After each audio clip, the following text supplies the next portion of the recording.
গরমকালে দুপুরে এই রকম সুন্দর হালকা পাতলা একটি রেসিপি থাকলে গরম ভাতের সঙ্গে কিন্তু আর কিছুই লাগবে না।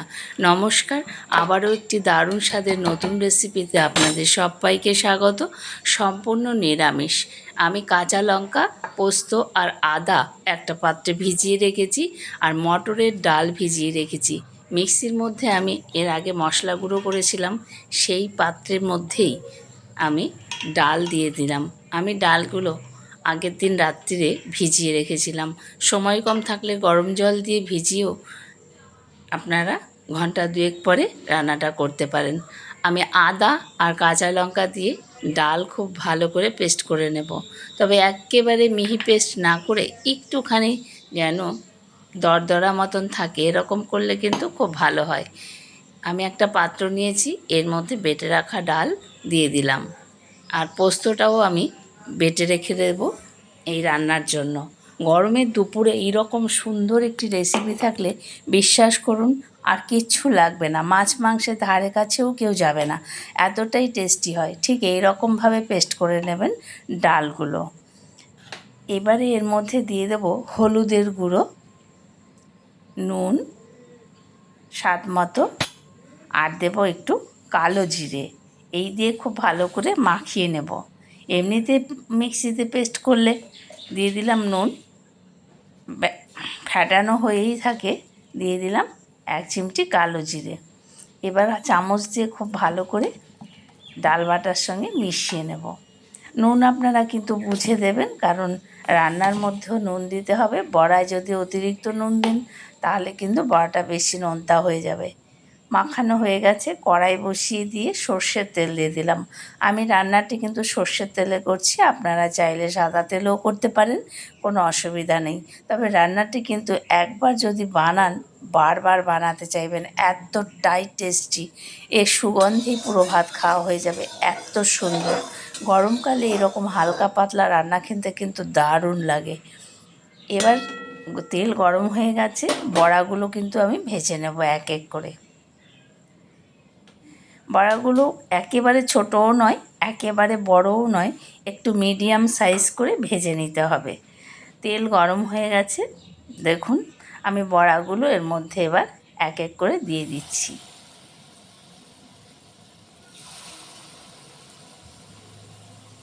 এইভাবে একবার বড়ার তরকারি মানে বড়ার ঝোল বানিয়ে খেয়ে দেখবেন পোস্ত বাটা দিয়ে, অপূর্ব লাগবে, অপূর্ব। বড়াগুলো আমি দিয়ে দিলাম সব। এবার লাল লাল করে কিন্তু উল্টে পাল্টে আমি ভেজে তুলে নেব। বন্ধুদের কাছে অনুরোধ, যারা ভিডিও দেখতে দেখতে এখনও একটি লাইক করেননি, প্লিজ একটি লাইক দিয়ে চ্যানেলটিকে সাবস্ক্রাইব করে পাশে থাকা বেল আইকনটি প্রেস করে চ্যানেলটির পাশে থাকুন, যাতে নিত্য নতুন রেসিপি আপনি সবার আগে আপনারই কাছে পৌঁছায়। শম্পার রান্নাঘরে কিন্তু পারফেক্ট বাঙালি রান্নার রেসিপিগুলোই আপনারা পাবেন। এইবার খুন্তি দিয়ে আমি উল্টে পাল্টে দিচ্ছি, যাতে অপর পিঠটাও হয়ে যায় খুব ভালোভাবে। আর যে সকল বন্ধুরা এখনও আমার চ্যানেলটি সাবস্ক্রাইব করেননি, প্লিজ একটি সাবস্ক্রাইব করে পাশে থাকা বেল আইকনটি প্রেস করে চ্যানেলটির পাশে থাকুন। এত সহজ পদ্ধতিতে এত দুর্দান্ত টেস্টি রান্না, বিশ্বাস করুন এগুলো পুরনো দিনের রান্না আবার আমি ফিরিয়ে নিয়ে আসছি আপনাদের জন্য।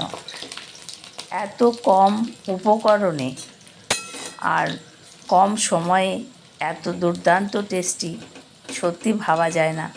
এবার বড়াগুলো কিন্তু ভালো করে নেড়ে চেড়ে ভালো করে ভেজে নেব, একেবারে সুন্দর করে ভেজে। এরকম বড়া আপনি রেখেও খেতে পারেন, শুকনো মুচমুচে লাগবে, খেতে কিন্তু ভালোই লাগে ডালের বড়া। আর বড়াটা বানানোও হয়েছে ভালো করে যেহেতু, তাই খাওয়া যেতেই পারে তুলে রেখে 2-4টে, কোনো অসুবিধা নেই। আমি এবার বড়াগুলো তুলে নেব। বাকি যে ডাল বাটাটুকু রয়েছে সেটাও আমি ভেজে নেব, এই বড়া সেটা দিয়েও আমি বড়া ভেজে নেব। এইভাবে বড়ার তরকারি বন্ধুরা একবার বানিয়ে খেয়ে দেখবেন, অপূর্ব লাগবে, এক কথায় অসাধারণ। দেখুন বাকি যতটুকু ডাল অবশিষ্ট আছে সেটুকু আমি বড়া তৈরি করে নিচ্ছি। আমি কিন্তু এখানে 1 কাপ ডাল ভিজিয়েছি। আপনারা কিন্তু আপনাদের পরিবারের সদস্য অনুযায়ী সব উপকরণ কম বেশি করে নেবেন। আর পোস্ত নিয়েছি আমি 3-4 চামচ মতন পোস্ত নিয়েছি। স্বাদ মতো কাঁচা লঙ্কা আর আদা নিয়েছি 1.5 ইঞ্চির মতন। এটা কিন্তু আমি অফ ক্যামেরাতে পেস্ট করে নিয়েছি। পোস্তটা আগে থেকে ভিজিয়ে রাখলে পেস্টটা খুব সুন্দর হয়, মানে একেবারে মিহি পেস্ট হয়। সেই কড়ার মধ্যে আবার দিয়ে দিলাম সামান্য তেল। সর্ষের তেলেই আমি রান্নাটি করব। এবার যে ফোড়নটা দেব সেই ফোড়নটাই হলো আসল। শুকনো লঙ্কা দিয়ে দিলাম, দিয়ে দেব এখানে রয়েছে রাঁধুনি হাফ চামচ সাদা সর্ষে। আপনারা ইচ্ছে করে কালো সর্ষেও দিতে পারেন, এতে কোনো অসুবিধা নেই। আর দিয়ে দিলাম একটা তেজপাতা টুকরো করে। এই হলো ফোড়ন। ফোড়নটা সুন্দর গন্ধ বেরোলে আমি এখানে 2 কাপ মতন জল অ্যাড করে দেব। ফোড়নের সুগন্ধ বেরিয়ে গেছে, এবার দিয়ে দেবো 2 কাপ মতন জল দিয়ে দিলাম 2 কাপ মতন। এবার জলটা ফুটতে দেবো কয়েক মিনিট পর্যন্ত, যাতে খুব ভালো করে ফুটে যায় জল, সেই পর্যন্ত আমি অপেক্ষা করব। এত সুন্দর হয় এই রান্নাটি, ভাবতে পারবেন না। আর পদ্ধতিটাও ভীষণ সহজ। দিয়ে দিলাম স্বাদ মতো নুন কিন্তু বুঝে দেবেন আপনারা। এর মধ্যে একটুখানি হলুদের গুঁড়োও দেব, তবে খুব সামান্য, খুবই সামান্য হলুদের গুঁড়ো এর মধ্যে আমি অ্যাড করে দিলাম। সামান্য একটু হলুদের গুঁড়ো দিলাম।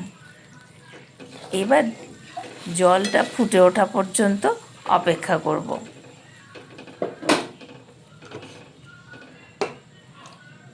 জল কিন্তু খুব ভালোভাবে ফুটে উঠেছে, যেহেতু এখনও কিছু দিইনি, তাই জলের রঙটা কিন্তু একেবারেই কালারফুল লাগছে। কিন্তু এখানে কিন্তু কোনো কালার নেই, দেখবেন পোস্ত বাটা দিলে কিন্তু আপনা থেকেই রঙটা সাদা হয়ে যাবে। এবার দিয়ে দিলাম কাঁচা লঙ্কা, আদা আর পোস্ত যে পেস্ট করে রেখেছিলাম সেটা দিয়ে দিলাম।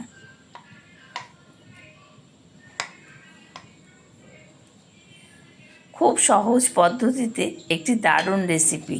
পুরনো দিনের রান্না এগুলো, আপনারা একবার বাড়িতে বানিয়ে দেখবেন, বাড়ির প্রত্যেকের ভীষণ পছন্দ হবে।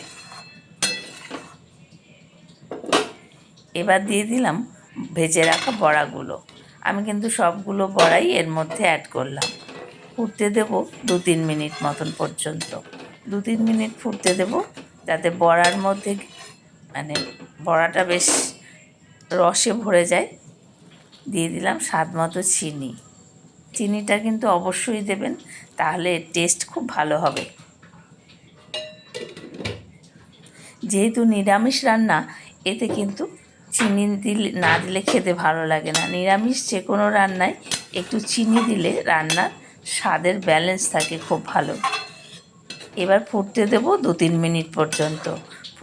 আমি কিন্তু আর ঢাকা দিয়ে দিলাম না, কারণ ঢাকা দেওয়ার কোনো প্রয়োজনই নেই, এখানে কিছু সেদ্ধ হওয়ার নেই, সেই কারণে কিন্তু আমি ঢাকনা দিলাম না।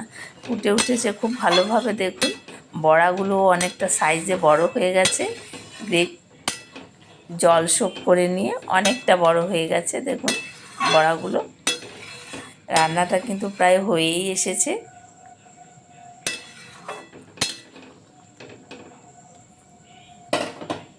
এবার গ্যাস অফ করে এর মধ্যে দেব ঘি।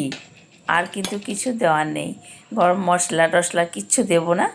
বেশ 1 চামচ ঘি এর মধ্যে অ্যাড করে দিলাম। ঘি অ্যাড করে এবার গ্যাস অফ করে ঢাকা দিয়ে রাখবো 2 মিনিট মতো স্ট্যান্ডিং টাইমে। এবার ঢাকনা দিয়ে দিলাম, 2 মিনিট পর ঢাকনা সরিয়ে নেব, তাহলেই কিন্তু রান্নাটি রেডি। এত সুন্দর ফ্লেভার এই রান্নার, একবার না বানালে কিন্তু আপনারা বিশ্বাসই করতে পারবেন না। গরমকালে দুপুরবেলা প্রচণ্ড গরমের মধ্যে গরম গরম ভাতের সঙ্গে এই রকম সুন্দর একটি রান্না সুগন্ধে ভরা হলে আর মাছ মাংসের দিকে কেউ তাকাবেই না, এতটাই টেস্টি হয়। এবার একটি পাত্রের মধ্যে আপনাদের সার্ভ করে দেখাচ্ছি। গ্রেভিটা কিন্তু একটু পাতলা টাইপেরই রাখবেন, তাহলে খেতে বেশি ভালো লাগে। থকথকে হয়ে গেলে কিন্তু অতটা টেস্টি হবে না। আমি দেখুন পাতলাই রেখেছি, কিন্তু দেখুন কতটা সুন্দর হয়ে গেল। পোস্ত দিয়ে বড়ার ঝোল, এর থেকে সুস্বাদু জিনিস মনে হয় আর হয় না। সত্যি অসাধারণ, গন্ধে একেবারে ভরপুর। আপনারা বাড়িতে একবার অবশ্যই এই রেসিপিটি ট্রাই করে দেখবেন, দেখবেন প্রত্যেকের ভীষণ ভীষণ ভালো লাগবে। দেখুন কতটা সুন্দর হয়েছে। রেসিপিটি কেমন লাগলো কমেন্ট করে জানাতে ভুলবেন না। আত্মীয় বন্ধু বান্ধবের মাঝে শেয়ার করার অনুরোধ রইল। আর চ্যানেলটি সাবস্ক্রাইব করবেন। যদি ভিডিওটি ভালো লাগে অবশ্যই চ্যানেলটিকে সাবস্ক্রাইব করে পাশে থাকা বেল আইকনটি প্রেস করে চ্যানেলটির পাশে থাকবেন, যাতে নিত্য নতুন রেসিপি আপনার কাছে সকলের আগেই পৌঁছে যায়। দেখুন কতটা লোভনীয় হয়েছে। ধন্যবাদ সবাইকে সাথে থাকার জন্য। দেখা হবে আবার পরে অন্য কোনো রেসিপিতে। টাটা, ভালো থাকবেন সকলে।